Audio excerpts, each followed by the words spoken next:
আমি যখন বক্তব্যে এই কথাটা বলি তখন মানুষ আশ্চর্য হয় যে তাহাজ্জুদের সালাত আবার সফলতার মাধ্যম।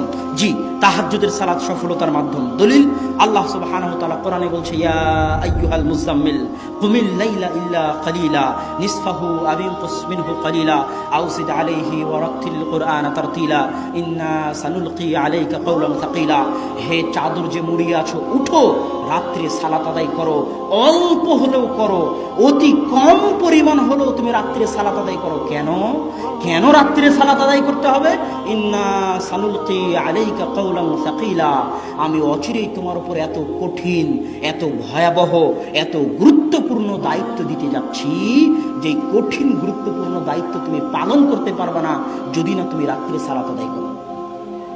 আর এক আয়াতে আল্লাহ সুবহানাহু ওয়া তাআলা বলছে, ওমিনাল লাইলি ফাতাহাজ্জাত বিহি নাফিলাতাল লাক আসা আন ইয়াবআসাকা রাব্বুকা মাকামান মাহমুদা।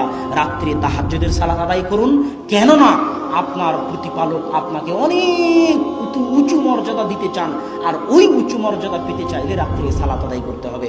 এই দুটো আয়াত দিয়ে আমি আপনাকে বলতে চাচ্ছি, কেউ যদি জীবনে খুব বেশি সফল হতে চায়, খুব বড় ব্যবসায়ী হতে চায়, খুব বড় আলেম হতে চায়, খুব বড় ডাক্তার হতে চায়, তাহলে আল্লাহ রাসূল যেমন খুব মহান নবী, মাকাম মাহমুদ, অনেক বড় কিতাব কোরআন, শেষ নবীর দায়িত্ব, সর্বশ্রেষ্ঠ নবীর দায়িত্ব, এত মহান জায়গা অর্জন করার জন্য, এত বড় দায়িত্ব অর্জন করার জন্য যেমন আল্লাহ তার রাসূলকে বলেছে আপনাকে রাতের সালাত আদায় করতে হবে, না হলে এই দায়িত্ব, এই সফলতা আপনি অর্জন করতে পারবেন না। ঠিক প্রত্যেক মানুষের ক্ষেত্রেও মানুষ যদি নিজ নিজ জীবনে বড় সফলতা অর্জন করতে চায়, খুব বড় পর্যায়ে পৌঁছতে চায়, তাহলে রাতের সালাতের বিকল্প নাই। রাতের সালাত আপনাকে অনেক দূর এগিয়ে নিয়ে যাবে। আপনার ব্যক্তিগত, আপনার পারিবারিক, সামাজিক, রাষ্ট্রীয় সকল ক্ষেত্রে রাতের সালাত আপনাকে মহান সফলতা দিবে, এত কোনো সন্দেহ নাই। অতএব রাতের সালাত আদায় করতে হবে।